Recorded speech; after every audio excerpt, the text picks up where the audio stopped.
Bonjour les amis, comment vous allez? J'espère que vous êtes bien installés, vous êtes en bonne santé et comment dirais-je, vous êtes dans le bain de la langue française et voilà. Euh, Espérons que les vidéos précédentes que j'ai publiées, comment dirais-je, ils vous ont plu et vous trouvez ça utile c'est-à-dire cohérent avec votre niveau, etc. D'accord? Bon, aujourd'hui, on va entamer un module, nouveau module, après on a terminé la sociolinguistique. Je vais débuter avec des cours sur l'expression écrite, d'accord? Bon, par rapport à l'expression écrite, vous avez, je crois, j'avais trois cours premier semestre et trois cours, bien deux cours par rapport au deuxième semestre. En tout cas, par rapport au premier semestre, vous allez découvrir c'est-à-dire le concept de la ponctuation et le résumé. Le résumé, vous avez déjà vu ça en deuxième année, mais vous allez le revoir pour une deuxième fois, mais d'une façon, je dirais, approfondie. Voilà, vous avez aussi ce qu'on appelle la contraction des textes, etc. Et en deuxième semestre, vous aurez vous aurez le fait divers, je crois, oui, et je crois la ponctuation, si je ne me trompe pas. D'accord? Pardon. Bon, bon, le premier cours par rapport au semestre 1, c'est, euh, il est consacré à la ponctuation. Bon, vous savez bien que la ponctuation, c'est très utile et nécessaire dans votre, je dirais, cursus de langue française, lorsque vous décidez de rédiger, même en parlant, la ponctuation, c'est-à-dire, elle est elle est cruciale, c'est quelque chose nécessaire, importante, qui nous donne, je dirais, comment dirais-je, c'est comme la vitesse de votre voiture, les vitesses, vous voyez, la vitesse de premier, deuxième, quatrième, marche arrière, c'est ça, je crois, c'est un exemple, je dirais, pas euh, adéquat avec c'est-à-dire une comparaison adéquate avec la ponctuation. Alors, la ponctuation, elle nous permet de contrôler notre vitesse lorsqu'on parle. Lorsqu'on parle, par exemple, si vous voulez questionner, poser une question, vous savez bien que vous allez terminer cette question par un point d'interrogation et vous taisez comme ça, vous allez vous taire, hein, et puis vous commencez une deuxième phrase. Bon, si vous êtes, je sais pas moi, dans une situation de, de prière ou bien euh, je dirais, d'ordre, de prière, euh, comment dirais-je, de situation émue, par exemple, vous êtes gay ou bien vous êtes, je dirais, comment dire, situation de joie ou bien de tristesse. Vous savez bien que ces situations se terminent toujours par un point d'exclamation. Voilà l'ordre, je crois, la prière, euh, aussi, comment dirais-je, la forme, je crois, on a l'ordre, la prière, l'étonnement, hein, vous êtes intrigué par une situation, ouais, etc. Alors, bon, vous savez bien que la phrase commence toujours par une majuscule et se termine par un point. Vous avez, bon, la ponctuation, c'est pas juste la majuscule et le point d'interrogation et, je dirais, le point d'exclamation, non. On a la virgule, on a le point virgule, on a le tiret, on a les guillemets, on a également la point d'interrogation, d'exclamation, vous avez aussi les deux points, vous avez les trois points de suspension. Tous je dirais, ces outils de ponctuation, ils ont un rôle, pardon.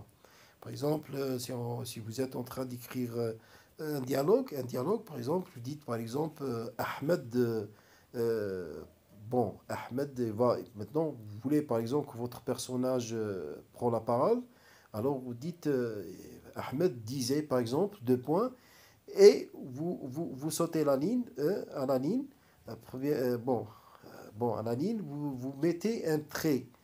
Par exemple, Ahmed, il va parler. Il va dire, voilà, Ahmed, il va poser question à Amin, par exemple. Puis Amin, il va succéder par une autre, je dirais, il va prendre la parole. Alors, s'il prend la parole, vous allez mettre un, un, un tiret et ainsi de suite jusqu'à le dialogue se termine. Ça, c'est par rapport au dialogue. Bon, si vous voulez expliquer, bon, vous donnez une explication. Par exemple, je vous donne l'exemple. Vous dites par exemple, je vous donne l'exemple. Euh, l'insuline, ou bien si vous voulez parler par exemple je dirais que le diabète, comment définir le diabète? Vous avez une question, comment définir le diabète? Point, point d'interrogation.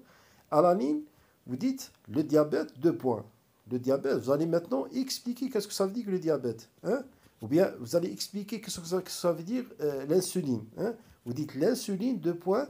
L'insuline, c'est une hormone fabriquée par les cellules spécialisées de pancréas.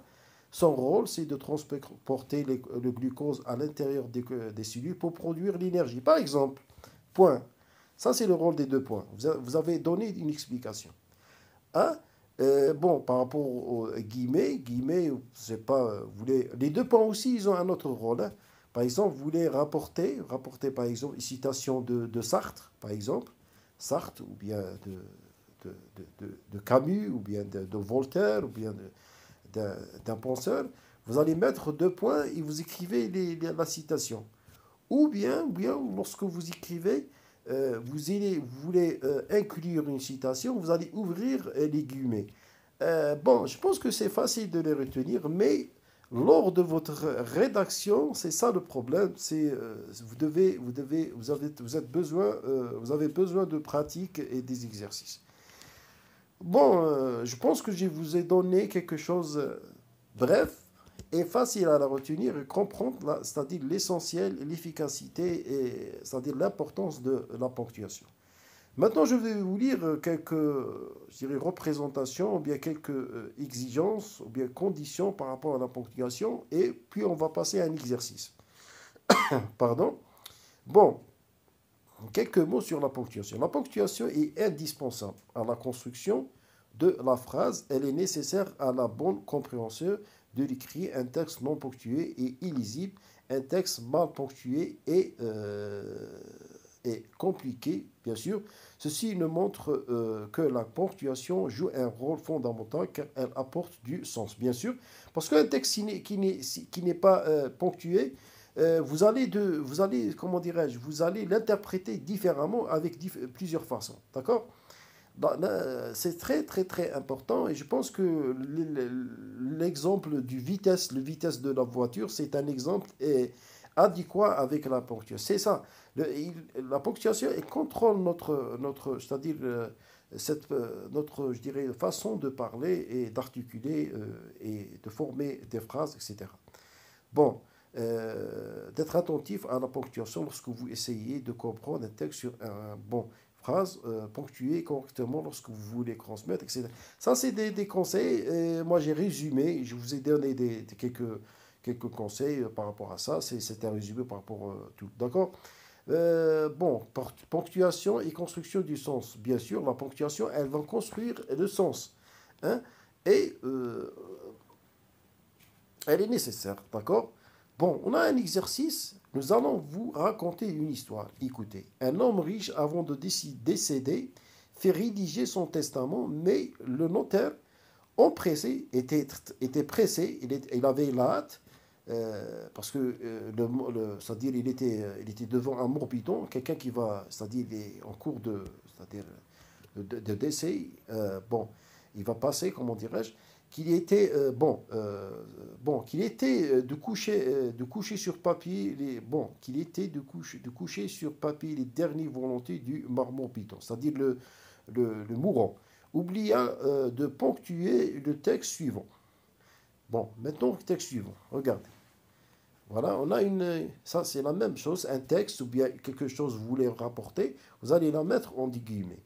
Je laisse mes biens à ma sœur, non à mon neveu. Jamais sera payé de compte du tailleur, rien au port. Vous remarquez que le texte, il n'est pas ponctué. Alors, on n'arrive pas à comprendre.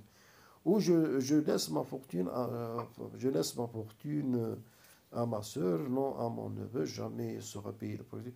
Donc, deuxième, il y a juste une différence. Bien, ils ont changé les bien, c'est-à-dire l'héritage par fortune. Parce qu'on peut dire bien, fortune, héritage, etc. Le texte était mentionné au tableau, puis nous avons demandé aux apprenants de le dire et en essayant de comprendre. Ensuite, nous leur avons demandé de ponctuer, nous leur avons euh, demandé de ponctuer le texte en se mettant à la place de chacun. D'accord? Maintenant, on va passer au texte. Regardez. Mais il y a une condition. Bon, on va le ponctuer. D'accord? Mais on va voir ensemble, euh, c'est-à-dire, voilà. Moi, j'ai écrit quelque chose, mais j'ai oublié. J'ai mentionné en rouge. Normalement, je vais l'écrire ici, mais c'est pas grave, d'accord? Bon, bon, maintenant, tu es le bon.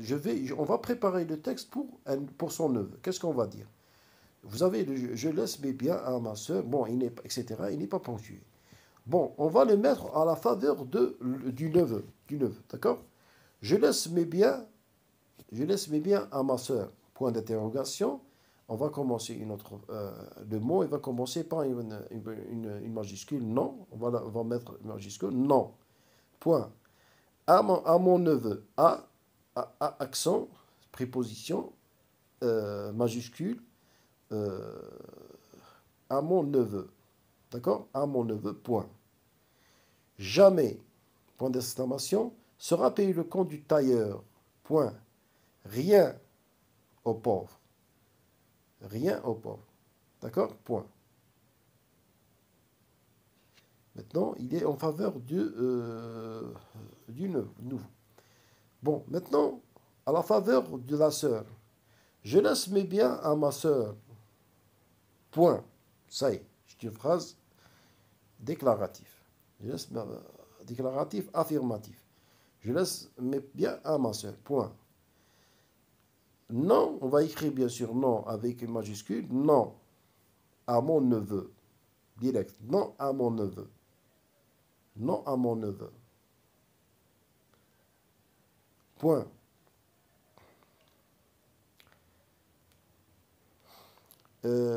Jamais, point d'exclamation, sera payé le compte du tailleur.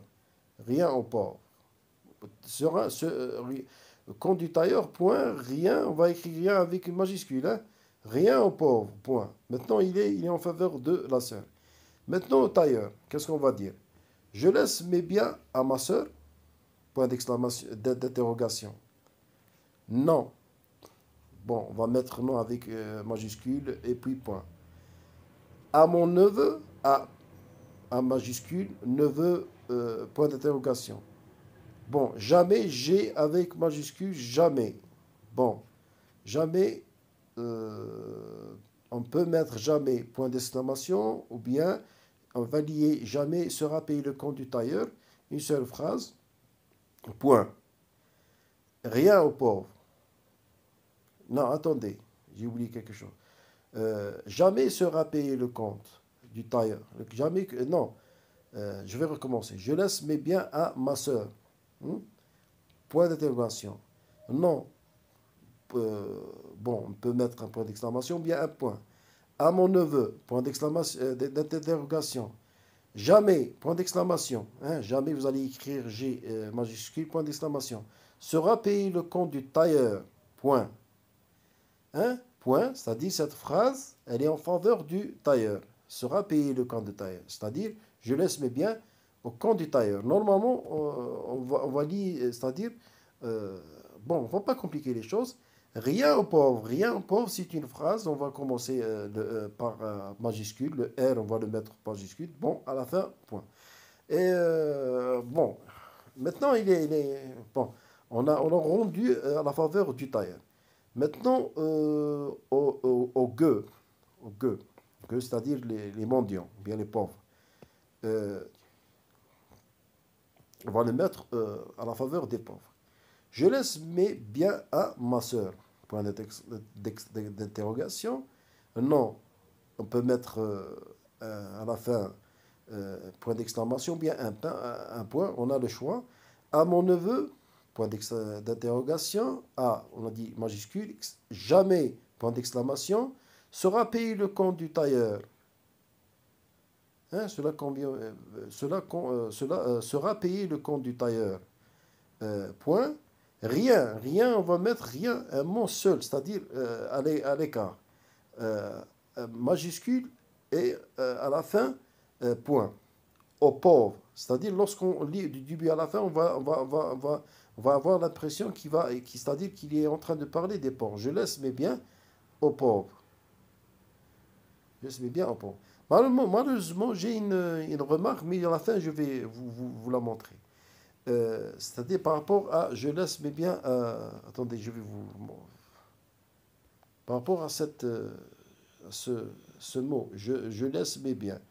Normalement, on dit je laisse mes biens, on va mettre quelque chose pour qu'on sépare à ma soeur, elle devient une phrase, à mon neveu, elle devient parce que je laisse quoi? Mes biens c'est un COD, d'accord? À ma soeur, c'est un groupe nominal préposition. Sœur, c'est un nom. Ma, c'est un adjectif possessif à préposition. Alors, on a un groupe nominal préposition. On a la même chose pour à ma soeur. Vous avez à mon neveu, etc. Vous voyez? Au pauvre aussi, c'est un groupe nominal prépositionnel. Pauvre, c'est un nom, or, c'est une préposition. Oui, mais si on peut c'est-à-dire séparer, je laisse mes biens pour qu'elle sera directement liée à, c'est-à-dire lorsqu'on lit, c'est-à-dire si on sépare le tout de à ma soeur jusqu'à rien, elle devient une phrase, je dirais, qui est composée de deux, c'est-à-dire principale et subordonnée. Oui, je laisse mes biens aux pauvres. Oui, c'est-à-dire, je pars de cette. Attendez une minute. Si on sépare tout ça, regarde, si on sépare tout ça, hein, elle nous reste cette phrase. Je laisse mes biens à pauvres. Elle est en faveur des gueux, d'accord? Mais à la fin, je vais vous montrer quelque chose. Maintenant, on va la rendre à la faveur de. Attends, il nous reste, je crois. Tu es le neveu.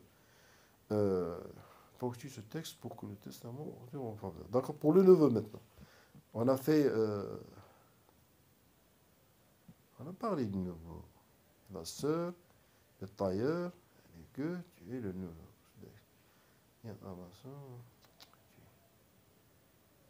Je crois une répétition ici, c'est pas vrai. Non, on a terminé, d'accord? Ici, vous avez la correction. Vous avez la correction. Par exemple, si on prend à la faveur le neveu décida de ponctuer le suivant, c'est-à-dire à sa faveur. Je laisse mes biens à ma sœur, point d'interrogation. Non. À mon neveu. Jamais sera payé le compte du tailleur. Rien aux pauvres. Et voilà, moi j'ai une petite remarque par rapport à ça, rien au pauvre. On peut la séparer, rien, c'est-à-dire, peut être, je dirais, rien, elle peut être parce qu'on peut, la phrase, le mot, il peut être phrase, hein, rien, il peut être une phrase seule. Mais je dirais, la forme de l'opposition, une phrase opposition, c'est-à-dire, on doit mettre point entre, c'est-à-dire, tailleur, point, rien, point et une autre phrase. Ça, c'est là, la phrase, ce mot, il a, je dirais, la forme d'opposition. Bon, maintenant, je vais vous donner c'est-à-dire, comment dirais-je, ce que j'ai écrit, bien, ma recommandation, par exemple. Je laisse mes biens à ma sœur. Point d'intégration, non. On peut mettre point ou bien point d'exclamation. Attends une minute. Hein? Ici. À mon neveu, point d'interrogation. Jamais. Hein, on peut mettre point, ou on peut aussi mettre point d'exclamation. Sera payé le compte du tailleur. Point d'interrogation. Rien. Hein, vous voyez? On peut mettre... bon, ça c'est tout dépend, c'est-à-dire la personne qu'on doit, c'est-à-dire écrire ce testament. Aux pauvres. Ma remarque, c'est par rapport à cette, je dirais, regardez, je laisse mes biens. Point. Regardez. J'ai mis un point. Attends, je vais effacer. Regardez ici. Attends une minute. Merde. Ici. Vous avez un point. Je laisse mes biens, point. D'accord? Ici, on va effacer tout ça. Moi, je parle à la faveur des pauvres. Hein? Des pauvres. Hein? C'est-à-dire, les pauvres, ils vont écrire ce testament à leur faveur. Je laisse mes biens, point. À la fin, on va avoir une autre, c'est-à-dire le complément de la proposition. Je laisse mes biens aux pauvres. Mais si on va attacher cette phrase à ma sœur, c'est-à-dire on va écrire je laisse mes biens à ma sœur, je laisse mes biens à mon neveu, hein? Elle devient, je dirais, c'est-à-dire bien sûr, ce sont deux segments, ou bien deux propositions, mais je pense que le point est très important si on met un point. Pourquoi je dis ça? Parce que lorsque j'ai lu la correction à la faveur des pauvres, j'ai remarqué que, voilà, je vais vous montrer à la faveur des gueux. Regardez bien. Vous voyez la correction? Ma soeur est ailleurs. Je crois qu'on a tailleur devant ce copie. Attends une minute. Voilà, regardez. Elle est là. Regardez bien. Je laisse mes biens à ma soeur. Non, à mon neveu, jamais sera payé. Hein, regardez. Sera payé le compte du tailleur. Rien aux pauvres. Mais remarque, si à la faveur des gueux, c'est à la faveur des gueux. Hein? Normalement, lorsqu'on dit je laisse mes biens à ma soeur, hein?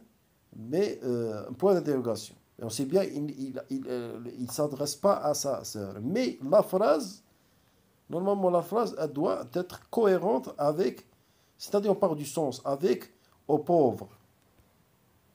Hein? Aux pauvres. Je ne sais pas si vous avez compris ce que je suis en train de dire ou non. Regardez, normalement, lorsqu'on écrit « je laisse mes biens à ma sœur », on a une phrase, une proposition, une seule proposition. Lorsqu'on attache cette proposition aux pauvres, qu'est-ce qu'on voit? Qu'est-ce qu'on va avoir? Je laisse mes biens à ma sœur, point d'interrogation, aux pauvres. Hein? On comprend qu'il est en train de... Mais aux pauvres, c'est-à-dire c'est un segment qui n'est pas, je dirais, à 100%, je dirais, adéquat avec le sens, avec bien l'intérêt de celui qui est en train d'écrire. C'est-à-dire, le testament, c'est-à-dire, je laisse mes biens à ma sœur. Point d'intégration aux pauvres. Aux pauvres, qu'est-ce que ça veut dire? Hein, on n'a pas une description qui nous montre que, bien sûr, l'héritage, il va aller à la faveur des pauvres. Aux pauvres. Hein? Mais lorsqu'on écrit, par exemple, je laisse mes biens, point, aux pauvres, on comprend que oui, le locuteur, il est en train de parler des pauvres, directement. Bon, je pense que c'est amusant de voir et c'est-à-dire de focaliser sur la ponctuation, c'est très très important. Je vous remercie de votre attention, mes amis, d'accord? Et Inch'Allah, à notre cours. Et voilà, je vous demande de ne pas m'en vouloir si je parle juste en français, parce que je suis obligé. Moi, je ne vais pas incorporer l'arabe en français. Ça, c'est pas un travail professionnel. Hein, parce que moi, je pense que c'est très, très important d'être, je dirais, comment dirais-je, d'être rigoureux sur quelque chose. Voilà, un cours en français, c'est un cours en français de A à Z, d'accord? Parce que j'ai reçu quelques commentaires, je les respecte, et peut-être à la prochaine, je ne sais pas. Inch'Allah. Allez, je vous laisse mes amis, à la prochaine.